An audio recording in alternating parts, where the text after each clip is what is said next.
Bismillahirrahmanirrahim. Assalamualaikum warahmatullahi wabarakatuh. Waalaikumsalam. Bismillahirrahmanirrahim. Wassalatu wassalam ala rasulillah wa ala alihi wa sahbihi wa man tabi'ahum bi ihsanin ila yaumiddin, amma ba'du. Allahumma sahli sadri wa yassir li amri wahlul 'uqdatam min lisani yafqahu qawli. Allahumma inna nas'aluka ilman nafi'an wa rizqan thayyiban wa amalan mutaqabbalan. Allahumma alimna ma yanfa'una wa zidna ilman wal huda wat tuqa was salaha ya rabbal alamin. Ibu-ibu sekalian yang dirahmati Allah Subhanahu wa taala, alhamdulillah summa alhamdulillah, segala puji hanya milik Allah Jalla Jalaluh. Salawat berserta salam tak lupa kita curahkan kepada junjungan kita, suri teladan kita, uswah hasanah kita, Nabiullah Muhammad sallallahu alaihi wasallam. Ibu-ibu sekalian yang dirahmati Allah Subhanahu wa taala, pada pertemuan sebelumnya kita telah sampai ayat ke-45. Kita sedikit flashback ke ayat sebelumnya. Yu'raful mujrimuna bisimahum fayu'khadu bin nawasi wal aqdam. Orang-orang yang banyak melakukan dosa, ahli maksiat, itu mereka bisa diketahui, bisa dikenal dari tanda-tandanya. Ini ketika di akhirat kelak. Orang-orang yang banyak melakukan maksiat itu bisa terlihat dari tanda-tandanya. Dari wajahnya yang mulai menghitam, sebagaimana firman Allah Subhanahu wa taala dalam surat Ali Imran, yauma tabayyaddul wujuh wa taswaddul wujuh. Hari di mana wajah seseorang itu tabyaddu, bercahaya, bersinar, wa taswaddul wujuh, dan hari di mana ada wajah orang lain itu gelap, karena disebabkan ketakutan, takut atas apa yang akan ia terima. Dia takut bahwasanya dosanya yang dia kerjakan ketika di dunia itu banyak sekali. Maka Allah Subhanahu wa taala tampakkan dari raut wajahnya. Sebagaimana ketika di dunia seseorang yang ketakutan itu terlihat jelas dari raut wajahnya. Begitu juga dengan seseorang yang tenang. Seseorang yang sudah biasa menghadapi masalah, cobaan, maka ketika dia menghadapi masalah atau cobaan, maka dia bisa tenang. Karena apa? Orang tersebut sudah terbiasa. Berbeda dengan seseorang yang dia tidak biasa untuk menghadapi masalah, maka wajahnya itu akan cepat berubah. Begitu juga orang yang di dunia, orang yang banyak beramal saleh, orang yang wudu, orang yang sering sholat, itu wajahnya itu lebih bercahaya, lebih segar dibanding seseorang yang dia jarang melaksanakan sholat. Terlebih lagi orang yang tidak pernah sekalipun sujud kepada Allah Subhanahu wa taala, maka dia menggunakan sebanyak apapun skincare yang dia pakai, maka tetap saja wajahnya itu suram. Itu bisa kita ketahui. Fayu'khadu bin nawasi wal aqdam. Kemudian dipeganglah ubun-ubunnya dan kaki mereka. Ubun-ubun orang-orang kafir itu dipegang oleh Allah Subhanahu wa taala, begitu juga kakinya. Ada yang mengatakan ketika mereka dilemparkan ke dalam neraka, malaikat tersebut itu menyeret dari kakinya. Jadi kakinya diseret langsung dilemparkan. Namun di sini kaki dengan ubun-ubunnya ditarik secara bersamaan. Jadi ubun-ubun itu atas. Ya, ini seperti zaman dulu, zaman sekolah zaman dulu itu ketika ada anak nakal itu biasanya unyeng-unyengnya dicari, mana unyeng-unyengnya ditarik. Nah itu sakit sekali, masya Allah, tabarakallah, sakitnya luar biasa. Bahkan orang yang pernah unyeng-unyengnya ya, itu ditarik, rambutnya berarti. ya rambutnya. Rambut diunyeng-unyeng gitu. Nah, unyeng-unyeng itu rambut. Jadi unyeng-unyeng itu di tengah sini. Iya. Ada yang di pinggir. Ada dua. Ada juga yang mengatakan kalau unyeng-unyengnya dua itu nakal. Nah, ini mitos ini. Iya. Nggak tepat seperti itu. Iya. Karena belum ada penelitian yang mengatakan orang kalau unyeng-unyengnya dua itu nakal. Enggak. Itu hanya sebagai untuk menakuti anak. Kalau unyeng-unyengnya dua nakal. Dia diminta untuk berusaha agar dia bisa menjadi anak yang baik. Nah, orang ketika dulu masa kecilnya dia pernah misalnya ubun-ubunnya atau unyeng-unyengnya, rambutnya ini ditarik, maka bisa jadi sampai kapanpun dia akan pasti mengingatnya. Ini sakit banget. Siapa dulu yang narik saya? Diingat-ingat terus namanya.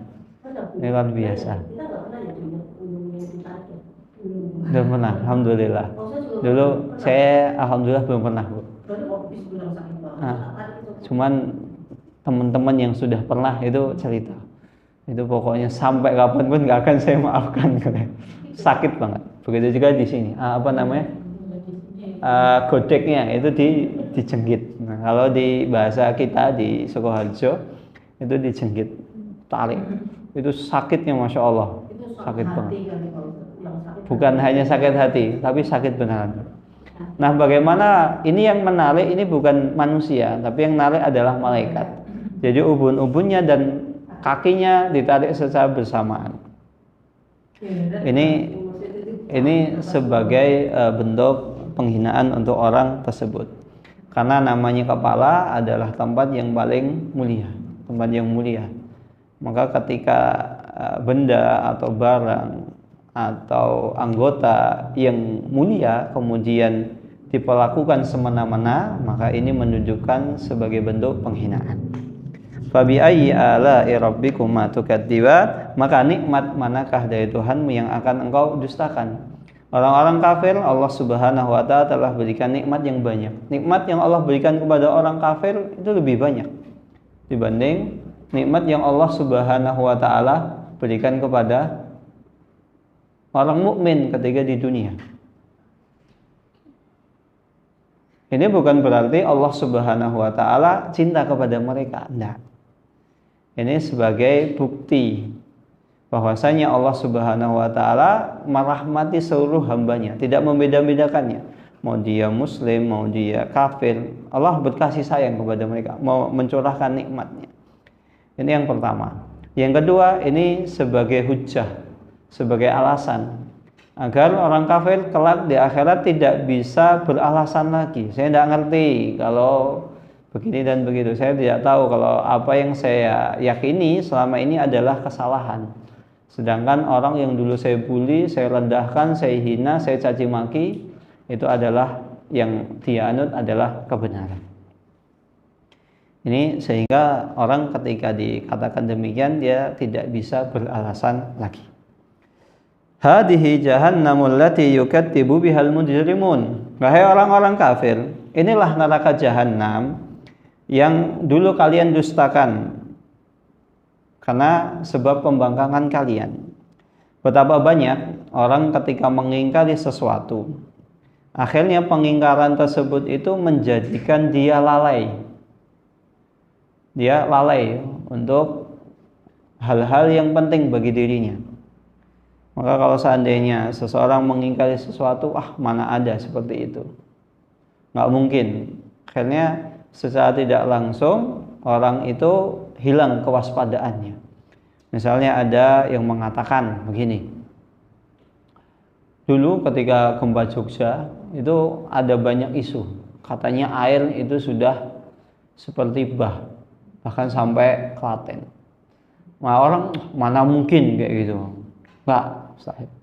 Akhirnya ada orang-orang yang dia awalnya waspada, jadi menurunkan kewaspadaannya. Padahal tidak jarang ketika gempa, seringkali itu ada gempa susulan. Akhirnya mana mungkin seperti itu, dia cuek, enggak. Artinya dia menolak mentah-mentah, bukan menolak dengan dalil, bukan dengan alasan. Beda kalau misalnya dia nolak, mana mungkin air misalnya Dari pantai Parangtritis kok bisa-bisanya sampai ke Klaten. Padahal Parangtritis ke Klaten itu jauh. Nah, ini tidak masuk akal. Nah, artinya dia menolak dengan dalil, dengan alasan. Dulu ada orang yang akhirnya dia menolak, mana mungkin kayak itu, bullshit. Dia nggak menyebutkan alasan. Akhirnya karena dia mengingkari tanpa menyebutkan alasan, sehingga secara tidak langsung dia menurunkan kewaspadaannya. Dan ketika terjadi gempa susulan, ternyata qadarullah wa masyafa'al, terjadilah apa yang terjadi. Dan benar, tembok rumahnya ketika gempa susulan itu roboh. Ya alhamdulillah beliau selamat. Tapi ketika seseorang mengingkari sesuatu, maka secara tidak langsung dia menurunkan kewaspadaannya. Begitu juga dengan orang kafir. Orang kafir ketika mengingkari hari kiamat, mana mungkin hari kiamat, enggak. Terlebih lagi ketika dia mengingkari ini murni, dia mengikuti hawa nafsunya. Akhirnya dia tidak waspada, dia tidak sadar bahwasannya setiap apa yang dia kerjakan pasti akan dimintai pertanggungjawaban. Sebagaimana ketika dia dizalimi, maka dia ingin menuntut balas. Tentu itu berlaku untuk orang lain. Ketika dizalimi, pasti orang lain juga ingin menuntut balas.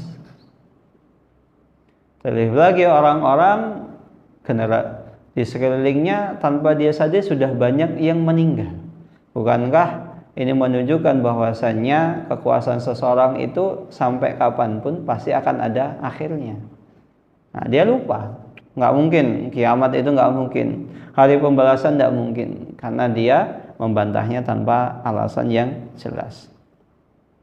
Inilah Allah Subhanahu Wa Taala siksa kepada orang-orang kafir. Yatufuna bainaha wa baina hamimin an, yang mana mereka berkeliling di antaranya dan di antara air yang mendidih yang memuncak panasnya. Mereka ketika disiksa di neraka, air yang sangat mendidih, sangat panas itu mengelilingi mereka. Dan bukan hanya air yang panas saja, di hadis yang lain disebutkan dan di ayat Quran yang lain disebutkan bahwasannya penghuni neraka itu bukan hanya disiksa oleh Allah dengan air yang panas saja, tapi juga air yang sangat dingin. Maka ketika penghuni neraka dia merasa kehausan, dia meminta air panas. Apa yang terjadi? Malah siksaannya semakin pedih. Dia melihat air dingin, akhirnya dia mencoba. Barangkali dengan air dingin tersebut itu bisa meredakan panas air yang masuk ke tenggorokannya. Tapi ternyata dinginnya itu sangat mematikan. Fabi ayyi ala'i rabbikuma tukadziban. Maka nikmat Allah Subhanahu wa taala manakah yang akan engkau dustakan? Kemudian ibu-ibu saya yang dirahmati Allah Subhanahu wa taala, setelah Allah Subhanahu wa taala menyebutkan apa yang Allah Subhanahu wa taala berikan Allah kepada orang-orang yang berdosa, orang yang membangkang, orang yang kafir, Allah Subhanahu wa taala mulai menerangkan balasan yang Allah Subhanahu wa taala siapkan untuk orang-orang yang bertakwa. Ini adil. Pertama, datang ayat ancaman agar seseorang itu waspada. Apa yang Allah siapkan untuk orang-orang yang kafir, orang yang membangkang, orang yang tidak mau taat aturan. Kemudian di ayat selanjutnya Allah buka dengan ayat yang menerangkan tentang balasan bagi orang-orang yang beriman, sehingga ini seseorang itu akan termotivasi, karena agama Islam itu terdiri dari dua hal. Pertama itu targhib, dan kedua adalah tarhib. Targhib adalah motivasi, dimotivasi ayo beramal, ada ganjarannya seperti ini, karena Allah tahu kita manusia itu suka ketika kita beramal dapat ganjaran. Ketika kita beramal kita dapat cashback. Ketika beramal kita dapat gantinya. Dan yang kedua adalah tarhib. Apa itu tarhib? Adalah ayat-ayat yang berisi tentang ancaman sehingga orang bisa waspada. Waliman khafa maqama rabbih jannatan. Dan bagi seseorang yang khafa, yang dia takut kepada Allah Subhanahu wa taala, jannatan, maka orang tersebut itu akan memperoleh 2 surga. Waliman khafa, ini barang siapa yang takut. Maka di sini ibu-ibu shalihah yang dirahmati Allah Subhanahu wa taala, ayat ini surat Ar-Rahman ayat 46 ini menunjukkan tentang agungnya atau tentang tingginya kedudukan amalan hati seseorang. Amalan hati seseorang itu sangat berarti. Apakah amalannya itu diterima atau tidak? Apakah amalannya itu bernilai tinggi di sisi Allah atau tidak? Maka tidak heran hadis pertama itu dimulai dengan innamal a'malu binniyat. Karena memang amalan hati itu sangat luar biasa. Dan di sini disebutkan amalan hati adalah rasa takut kepada Allah Subhanahu wa taala. Maqama rabbih, dia takut kedudukan Allah, kekuasaan Allah. Dia takut kelak nanti di akhirat dia akan berhadapan dengan Allah Subhanahu wa taala. Dia akan disidang oleh Allah Subhanahu wa taala atas dosa yang pernah dia kerjakan ketika di dunia. Mungkin dia pernah mencuri, dia pernah berdusta, dia pernah beramal tidak ikhlas, dia pernah pencitraan, mengatakan kepada orang lain, saya ikhlas kok bantunya. Tapi ternyata di sisi yang lain ketika dia pulang, dia gerundel, dia ngomel-ngomel. Kenapa sih tadi saya tolong, kenapa sih ini begini-begini, itu orang nggak tahu diri, udah ditolong masih minta lagi bantuan. Emang dikira harta saya ini unlimited apa? Semua minta tolong, semua minta ke saya. Itu kemarin habis minta sumbangan, datang lagi yang lain, minta lagi. Dari yayasan satu datang, besoknya lagi yayasan yang lain. Kita di hadapan orang bisa, saya ikhlas, bantu, senyum dengan senyum lebar dan lain sebagainya. Tapi ingat di akhirat seseorang tidak akan bisa menyembunyikan itu semua. Karena dia akan berhadapan langsung dengan Allah Subhanahu wa taala yang mana auditnya itu benar-benar adil. Maka seseorang yang dia sadar bahwasannya kelak dia akan dimintai pertanggungjawaban oleh Allah Subhanahu wa taala, maka pasti dia akan takut. Maka dia pasti akan berhati-hati ketika berucap. Dia akan hati-hati ketika dia menulis sesuatu di sosmednya, menulis sesuatu di bukunya, menulis sesuatu di laporannya, menulis sesuatu di tempat yang tidak selayaknya, misalnya coret-coret tembok orang lain. Ini sebuah bentuk kedoliman. Dia akan waspada. Begitu juga dia akan menjaga ucapannya. Jangan sampai ketika saya berbicara, saya menyakiti hati orang lain. Jangan sampai ketika saya bertindak, orang lain itu tersakiti. Dia berhati-hati, waspada. Begitu juga ketika dia berbuat sembunyi-sembunyi, dia waspada. Karena Allah Subhanahu wa taala akan melihat dirinya. Maka ketika dia bermaksiat, dia ingat, ya Allah, saya ini maksiat, saya salah. Dia akan segera kembali. Dia akan segera menyesali kesalahannya. Maka marabbihi jannatan. Bagi orang tersebut itu dua surga. Dua surga di sini ada yang mengatakan surga di sini adalah surga Jannatun Naim dan Jannatu Aden. Surga yang penuh dengan kenikmatan dan surga yang penuh dengan keabadian. Artinya semua abadi, tidak ada yang fana. Dan surga tersebut satunya adalah surga yang penuh dengan kenikmatan. Tidak ada sesuatu yang bisa kita kritik, semuanya pas. Semuanya pasti pas, nggak ada yang kurang. Nggak ada sesuatu yang mau kita pikir orang ini, nah, semuanya pas. penuh dengan kenikmatan. Ada juga yang mengatakan surga di sini adalah surga yang terbuat dari emas dan perak. Karena jannatan, dua surga. Satu surga yang terbuat dari perak dan satunya surga yang terbuat dari emas. Ada juga yang mengatakan surga di sini surga yang dia peroleh karena dia menjalankan ketaatan kepada Allah Subhanahu wa taala, dan surga yang dia peroleh karena dia menjauhi dosa dan maksiat kepada Allah. Dan ulama yang lain ada juga yang mengatakan surga di sini dua surga. Satunya adalah surga pribadi untuk dirinya. Surga pribadi untuk dirinya sendiri. Ada satu surga dia tinggali sendiri. Seperti satu apartemen dia tinggali sendiri. Dan satunya lagi surga untuk diperuntukkan untuk pelayannya. Karena di dalam surga, orang yang Allah masukkan ke dalam surga dia memiliki pelayan, dari bidadari, dari anak kecil dan lain sebagainya. Nah, satu surga ini dikhususkan untuk pelayannya. Ala kulli hal, intinya ada dua surga.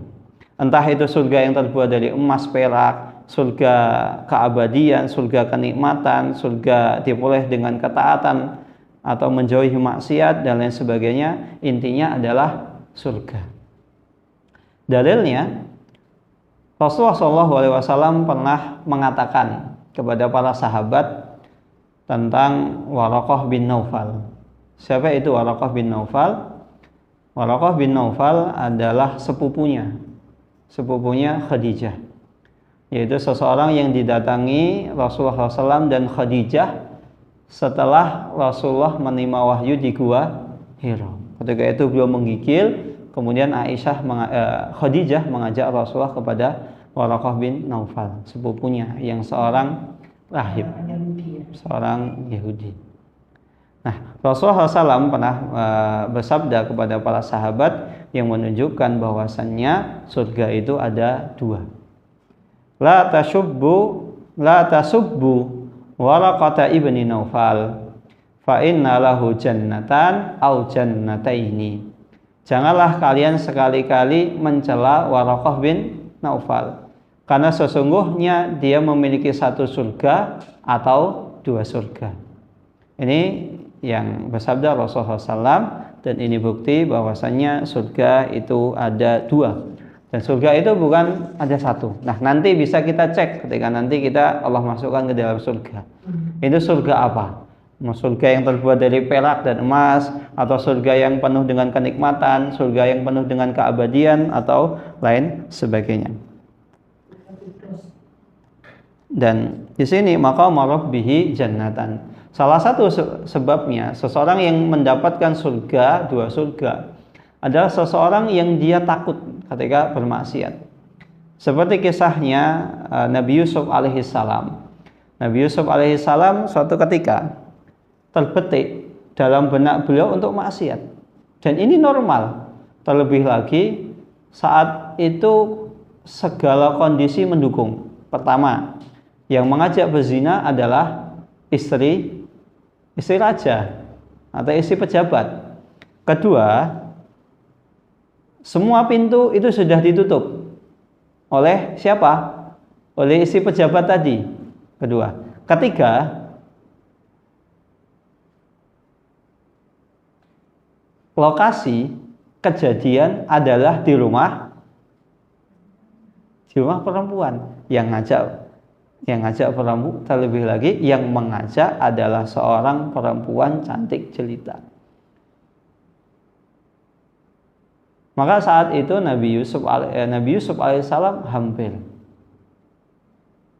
Kalau seandainya Nabi Yusuf alaihissalam tidak mengingat Allah Subhanahu wa taala, maka terjadilah apa yang terjadi. Karena normal, laki-laki pasti ya ketika melihat perempuan yang cantik, jelita, kaya raya, yang mengajak adalah perempuan, bukan artinya tanpa paksaan. Maka ini kesempatan emas. Maka seseorang yang mendapatkan kesempatan emas untuk bermaksiat, kemudian dia ingat kepada Allah, dia takut kepada Allah Subhanahu wa taala, maka insya Allah dia akan mendapatkan 2 surga kelak.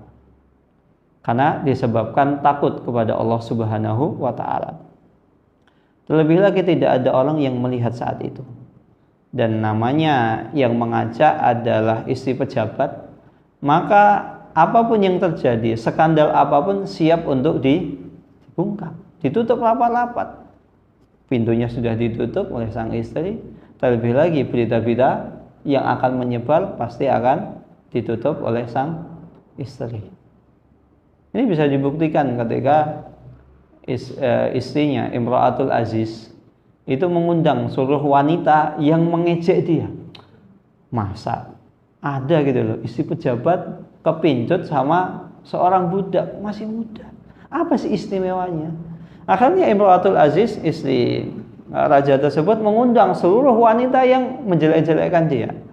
Menjelek-jelekkan dia, diundang semuanya, diberi apel dan pisau. Kemudian Nabi Yusuf alaihissalam diperintahkan untuk keluar. Semuanya terpukau. Nah, ini salah satu bukti bahwasannya Imra'atul Aziz itu ingin membungkam berita yang tersebar. Maka kalau seandainya terjadi sesuatu apapun, itu pasti sudah akan dibungkam sebelumnya. Ini kondisi yang sangat mendukung. Tapi ketika dia ingat Allah, maka Allah Subhanahu wa taala siapkan pahala yang begitu banyak. Fabi ayyi ala'i rabbikuma tukadziban. Maka nikmat Allah Subhanahu wa taala manakah yang akan engkau dustakan? Dawata afnan. Apa itu dawata afnan? Di surga tersebut itu mempunyai pohon-pohon dan buah-buahan. Artinya di surga pohonnya itu beraneka ragam, macam-macam. Buah-buahannya itu juga beraneka ragam. Ini makna yang pertama. Dawata afnan, makna yang kedua, dawata afnan, pohon, buahnya itu semuanya dekat. Pohon, buahnya semuanya dekat. Artinya tidak butuh usaha untuk memetik buah tersebut. Berbeda dengan di dunia, kita mau memetik mangga, paling enggak manjat dulu. Kalau enggak manjat, cari gentel, cari kayu, atau cari tangga, dan lain sebagainya. Tapi di surga, dawata afnan, buah-buahan itu semuanya dekat. Bisa jadi Allah dekatkan. Jadi seseorang, oh saya pengen buah apel, tiba-tiba pohon apelnya itu datang menghampiri kita. Atau bisa jadi yang makna yang kedua adalah makna sesungguhnya. Apa itu? Ya benar-benar dekat, artinya pendek semuanya. Ya seperti seperti pohon yang misalnya buahnya itu nggak butuh untuk kita usaha jauh, kita tinggal ambil. Nah, maka itulah dawata afnan. Ini balasan yang Allah Subhanahu wa taala siapkan untuk orang-orang yang beriman dan bertakwa. Fabi ayyi ala'i rabbikuma tukadziban. Maka nikmat manakah dari Allah Subhanahu wa taala yang akan engkau dustakan?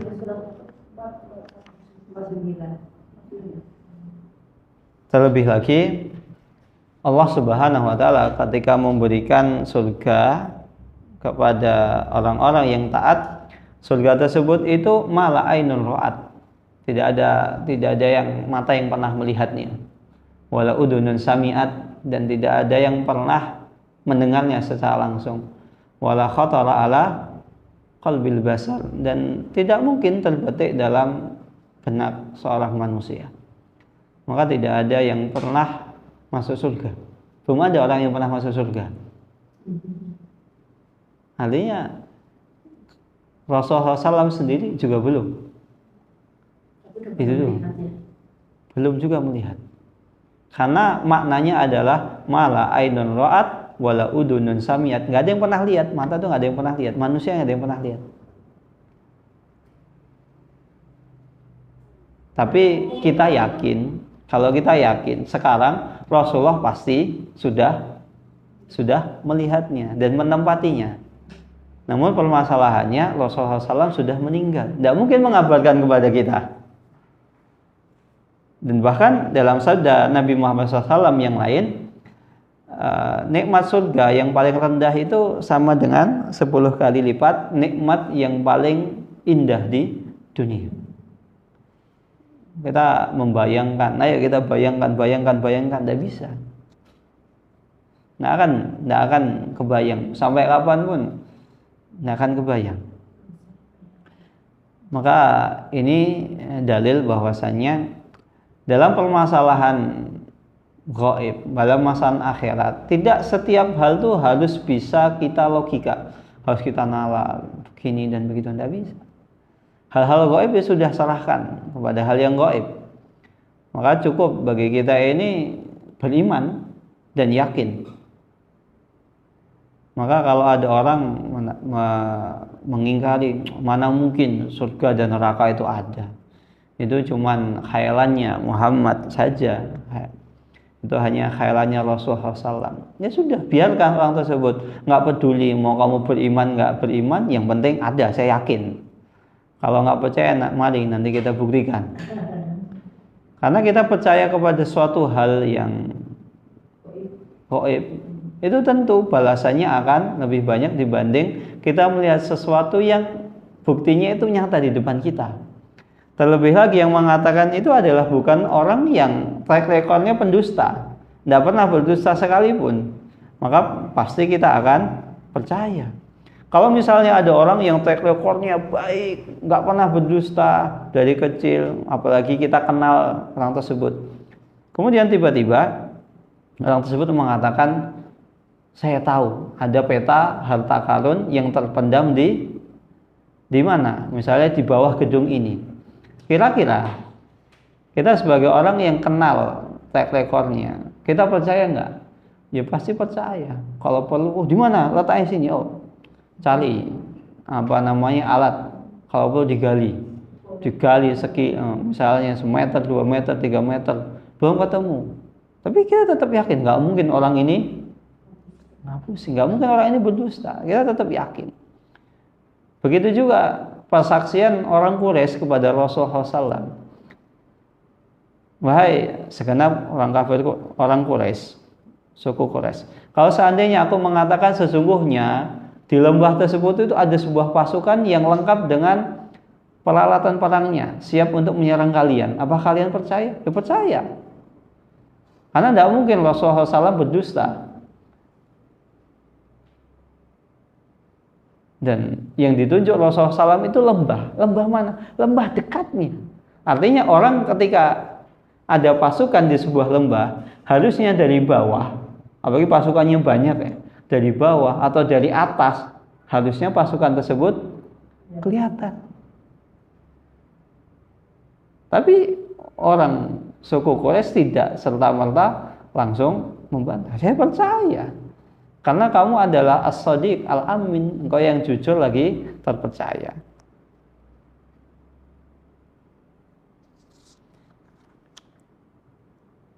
Fiha, kemudian ayat ke-50, fihi ma ainanin tajriyan. Di dalam surga tersebut itu terdapat ainani. Apa itu ainani? Mata air tajriyan yang mengalir. Nah, mata air di sini ada yang mengatakan mata air salsabil dan mata air tasnim. Tasnim, ada yang mengatakan tasnim dan salsabil. Ada juga yang mengatakan mata air di sini adalah mata air yang isinya adalah khamr. Min khamrin laddatin lisyaribin.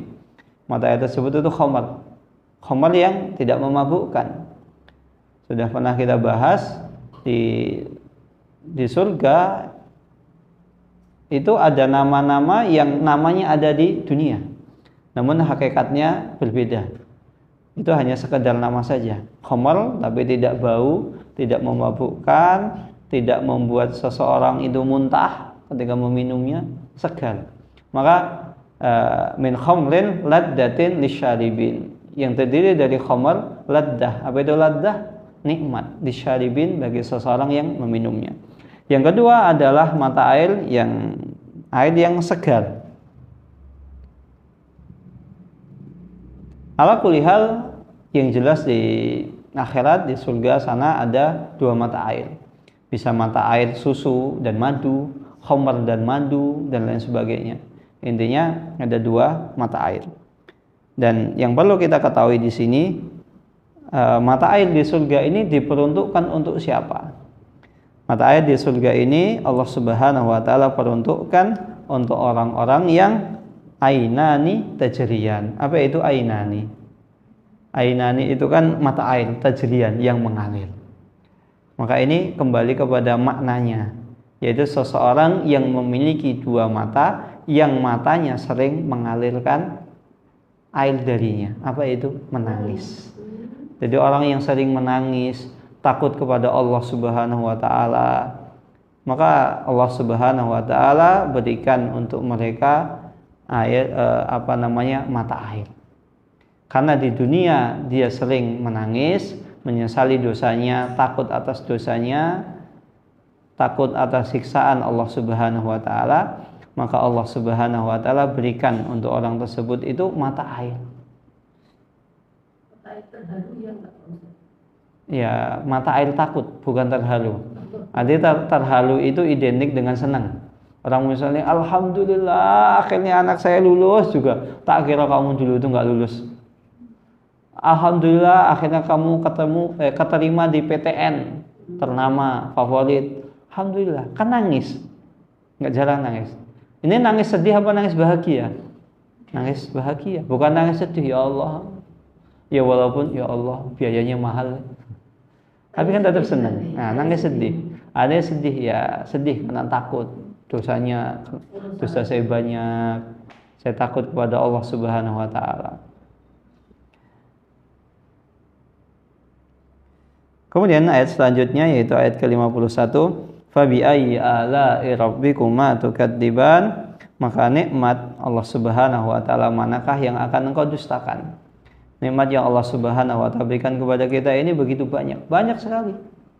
Kita mau menghitung sampai kapanpun nikmat tersebut tidak akan bakal bisa terhitung. Sampai kapanpun. Bahkan kita belum selesai menghitung nikmat Allah, kita sudah dapat nikmat. Apa itu? Nikmat menghitung. Nikmat melihat, nikmat menulis, nikmat berpikir. Ada banyak orang di sana, dia bisa menulis, tapi tidak tahu apa yang mau dia tulis. Dia bisa berjalan, tapi dia bingung, dia mau berjalan kemana. Dia memiliki indera perasa untuk merasakan, tapi dia bingung apa yang mau dia rasakan. Makanan di rumah tidak ada. Nikmat ya Allah Subhanahu wa taala berikan kepada kita ini banyak sekali, luar biasa. Dan sampai kapanpun kita tidak akan bisa menghitungnya. Dan yang Allah Subhanahu wa taala minta dari kita ini hanya ibadah. Maka Allah Subhanahu wa taala pernah berfirman, wa'bud rabbaka hatta ya'tiyakal yaqin, dan sembahlah Allah sampai datang kepadaku kematian. Artinya ibadah. Ya, hidup kita ini kan intinya adalah ibadah. Sisanya ya cuman selingan. Selingannya lebih banyak. Maka jangan sampai selingan tersebut itu melenangkan kita. Hidup kita ini ya memang seperti itu. Kalau diniatkan tapi maksudnya apapun tapi bismillah niatnya ibadah, walaupun ya jalan-jalan. Ya, niatkan ibadah. Misalnya kita melakukan hal-hal yang kaitannya dengan duniawi, ya kita niatkan ibadah. Misalnya saya jalan-jalan, tujuannya apa? Ya biar badan saya sehat. Ketika badan saya sehat, saya ibadah semangat. Tapi jangan sampai akhirnya saya niatnya jalan-jalan biar saya sehat, tapi kerjanya jalan-jalan terus. Jalan-jalan terus. Niatkan ibadah terus. Ya niatnya jalan-jalan terus. Padahal kan ada hal-hal yang bisa dia kerjakan gitu. Artinya kan jalan-jalan secukupnya, jangan sampai berlebihan. Kemudian seorang beralasan, saya buka yang banyak, biar apa? biar kuat nanti taraweh. Yang terjadi apa? Malah taraweh ngantuk, kenyangan. Artinya berlebihan.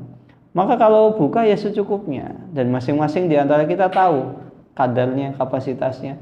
Kalau makan segini saya ngantuk. Artinya ini sudah, saya kurang dari itu. Ini sudah berlebihan. Tapi kalau misalnya saya makan segini, ada orang makan 2 mangkok bakso, nggak ngantuk, cukup. Ada juga orang yang makan 2 piring, nasinya seperti gunung, ya nggak ngantuk. Ibadahnya masih kuat, bahkan malah semakin semangat, ada. Nah, masing-masing kita ini kan tahu kadarnya masing-masing. Dan satu dengan yang lain tentunya berbeda.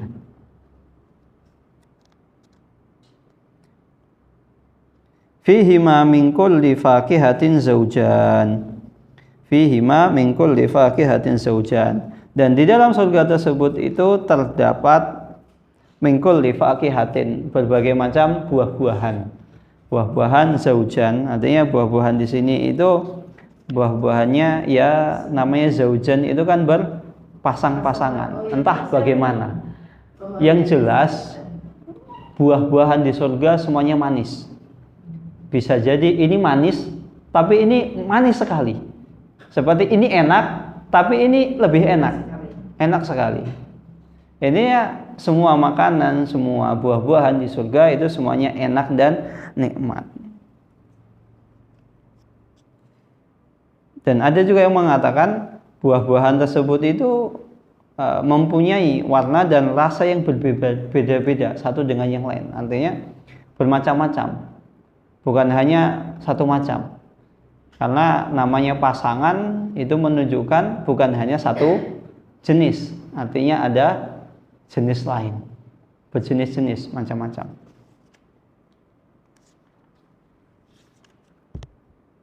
Fabi ayyi ala'i rabbikuma tukadziban, maka nikmat Allah Subhanahu wa taala manakah yang akan engkau dustakan?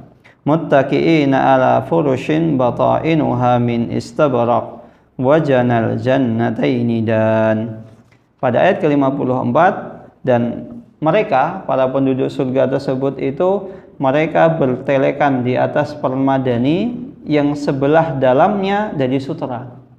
Orang-orang yang Allah Subhanahu wa taala masukkan ke dalam surga, mereka posisinya di surga itu bertelekan di atas permadani.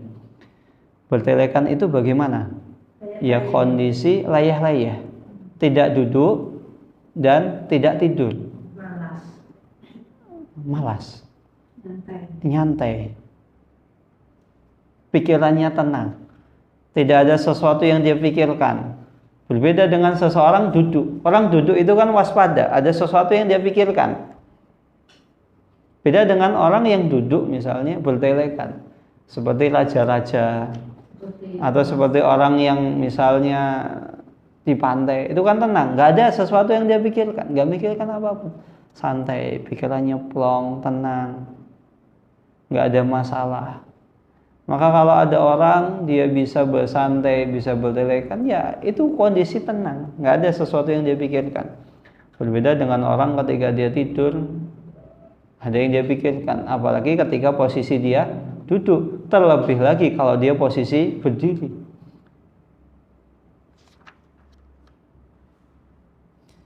Muttaqiina ala furushin. Di sini Allah menggunakan kata bertelekan. Artinya orang yang Allah masukkan ke dalam surga itu tenang, senang. Pikirannya plong, pikirannya santai, tidak ada sesuatu yang membebani dirinya.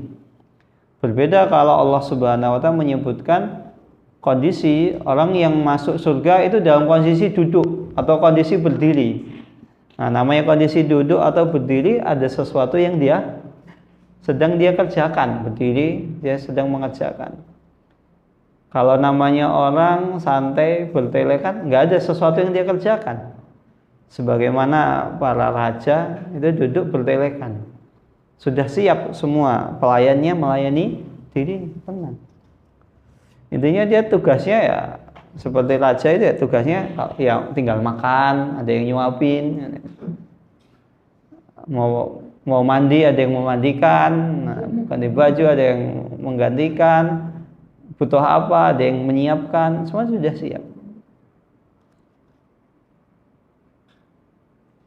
muttaqiina ala furushin batainuha. Apa itu batainuha? Yang mana permadaninya min istabrak, permadani bagian bawahnya itu terbuat dari kain sutera. Jadi seperti permadani. Jadi permadani bagian bawahnya yang menyentuh ke tanah atau ke lantai itu terbuat dari sutera. Dan sutera terbaik. Jika bawahnya saja itu terbuat dari sutera, maka lantas bagaimana bagian atasnya? Maka bagian atasnya tentu lebih bagus lagi. Bawahnya sutera, apalagi atasnya. Kan biasanya yang di bagian bawah itu adalah bagian yang kasar, jelek. Jadi kalau misalnya kena sesuatu, maka dia tidak akan, tidak masalah. Toh itu juga sudah jelek, dia tidak akan merasa rugi, dia tidak akan merasa khawatir. Jika yang bawahnya sutera, maka lantas bagaimana lagi atasnya? Wajanal jannataini, dan buah-buahan kedua surga itu dapat dipetik dari dekat. Ini makna yang tadi dawata afnan. Jadi buah-buahan itu bisa dipetik dengan tanpa usaha. Fabi ayyi ala'i rabbikuma tukadziban. Maka nikmat Allah Subhanahu wa taala manakah yang akan engkau dustakan? Fihinna qasiratut tarfi lam yatmishunna insun qablahum wala jan. Fihinna, di atasnya. Mana ini di atasnya? Di atas permadani tersebut, bukan fihima. Harusnya kalau di surga tersebut kan menggunakan kata fihima. Tapi di sini menggunakan fihinna. Di atas permadani tersebut itu qasiratut tarfi, terhadap ada bidadari. Artinya di setiap permadani itu ada bidadarinya. Bukan di surga saja. Di setiap permadani yang telah Allah Subhanahu wa taala itu Allah siapkan bidadari qasiratut tarfi, yaitu bidadari yang sopan, menundukkan pandangannya. Artinya bidadari tersebut tuh hanya melihat kepada pasangannya. Siapa itu? Yang Allah takdirkan. Saya laki-laki, bidadari itu hanya melihat ke suaminya, laki-laki tadi. Begitu juga dengan perempuan. Ini nikmat menundukkan pandangan ini adalah nikmat yang sangat luar biasa, sangat agung. Betapa banyak orang laki-laki yang sudah Allah Subhanahu wa taala berikan seorang istri yang cantik, jelita, cantik sekali. Akhlaknya mulia, tapi tidak jarang ada laki-laki tersebut itu ketika melihat perempuan yang lain masih tetap nengok. Padahal kecantikannya kalah jauh dibanding istrinya. Maka nikmat tidak menoleh, fokus kepada pasangannya, itu adalah luar biasa. Banyak laki-laki demikian, lihat perempuan yang cantik, nengok, oh siapa? Oh cantik. Padahal istrinya di rumah jauh lebih cantik. Begitu juga sebaliknya, banyak perempuan itu suka menoleh kepada laki-laki yang lain, membanding-bandingkan, suaminya dia enak, suami kamu enak, suami saya judes, ini si banding pelit. Nah, suka menoleh, suka membanding-bandingkan. Karena laki-laki, tolehan laki-laki itu berbeda dengan tolehan perempuan. Kalau laki-laki menoleh, melihat. Tapi kalau perempuan menoleh itu membandingkan. Iya. Itu suami kamu begini. Maka ada kisah tentang 11 perempuan yang curhat tentang suaminya masing-masing. Ada satu suaminya begini, suaminya begitu, saling curhat 11 perempuan ini. Ini membanding-bandingkan. Padahal ketika kita membanding-bandingkan pasangan kita, nggak akan ada habisnya. Karena selama kita hidup di dunia, itu nggak ada sesuatu apapun yang bisa kita syukuri. Maksudnya tidak ada sesuatu pun yang bisa kita syukuri. Itu apapun, senikmat apapun, pasti ada kurangnya. Karena ini dunia. Ini Allah jadikan demikian. Maka orang yang bisa bersyukur adalah orang yang qanaah, orang yang mau menerima. Kalau orang masih suka membanding-bandingkan, nggak akan dia bisa bersyukur, nggak akan mungkin dia bisa bersyukur. Pasti ada yang kurang. Semakin sering dia membandingkan, maka akan semakin sering pula dia akan mencela Allah Subhanahu wa taala. Mencela nikmat Allah Subhanahu wa taala, akan semakin jauh dari rasa syukur. Maka hendaklah kita perbanyak syukur. Jangan sering kita membandingkan kehidupan kita ini dengan kehidupan orang lain. Terlebih lagi, tidak ada satupun manusia itu yang mau dibanding-bandingkan. Ojo dibanding-bandingkan, nggak ada yang suka dibanding-bandingkan. Maka sebagaimana kita tidak mau kita dibanding-bandingkan dengan orang lain, ya jangan kita dibanding-bandingkan. Terlebih lagi, mohon maaf ibu-ibu sekalian, kadang sebagian wanita itu membandingkan suaminya dengan saudaranya. Enak, itu mas ini enak ya, kamu pelit. Bandingkan dengan kakaknya, ya beda, nggak bisa disamakan. Maka semakin sering kita membandingkan, maka akan semakin jauh pula kita bersyukur. Sulit untuk bersyukur. Maka solusinya adalah kita menerima apa yang Allah Subhanahu wa taala takdirkan. Karena apa yang Allah takdirkan itu adalah yang terbaik. Yang terbaik itu adalah sesuatu yang kita miliki, bukan sesuatu yang ada di tangan orang lain. Ada sebagian orang melihat, oh enak ya punya suami seperti itu. Akhirnya dia tidak bersyukur pada suaminya. Suka membandingkan suaminya. Akhirnya terjadilah cerai. Dan dia menikah dengan laki-laki tadi. Setelah menikah, apakah seperti yang dia bayangkan dulu? Enggak. Begitu juga seorang laki-laki melihat perempuan lain, kamu tuh mbok dandan dulu kayak dia, cantik, ini begitu, nggak bawel, nggak ini, pokoknya the best lah. Akhirnya ada seorang laki-laki dia cari alasan bagaimana caranya agar dia menceraikan istrinya kemudian menikahi perempuan idamannya. Setelah menikah, apakah seperti yang dia idam-idamkan? Tidak. Karena rumput tetangga itu hijau ketika bukan kita miliki. Kalau sudah kita miliki biasa saja. Apapun itu, nikmat dunia itu apapun itu. Kalau sudah di tangan kita, sudah kita miliki, sudah, begini. Bahkan ada salah satu netizen, dia nonis ya, non muslim. Kemudian dia keturunan Chinese. Dia menulis di sosmednya. Dulu saya mendambakan bagaimana caranya saya punya Lamborghini, Lambo. Enak ya punya Lambo itu enak sekali. Akhirnya dia dari sejak kecil dia tabung. Dan alhamdulillah ketika dia sudah dewasa, uangnya terkumpul. Dia bisa beli Lamborghini. Kira-kira pertanyaannya, berapa lama dia memiliki Lamborghini tersebut? Enggak lama. Cukup sepekan, akhirnya Lamborghini dijual. Kenapa?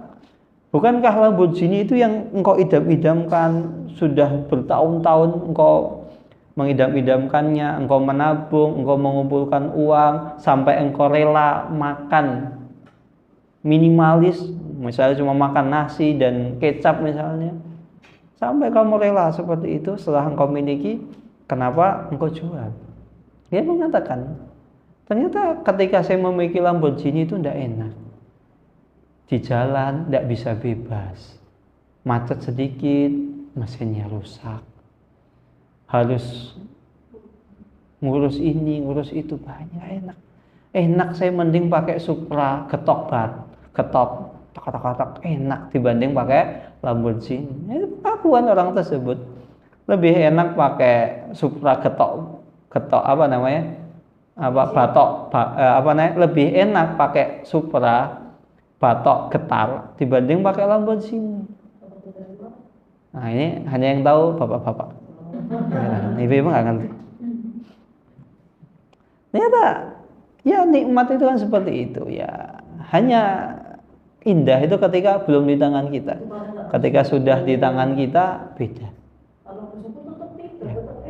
Ya kalau dia bersyukur, dia akan mensyukuri. Dia tidak akan membandingkan apa yang dimiliki oleh orang lain. Ya sudah, alhamdulillah. Alhamdulillah punya mobil, panas nggak kepanasan, hujan nggak kehujanan. Ya walaupun misalnya mobil masih keluaran tahun lama, nikmati. Ya indah. Ada pertanyaan di sini ibu-ibu sekalian yang dirahmati Allah Subhanahu wa taala. Monggo kalau ada pertanyaan.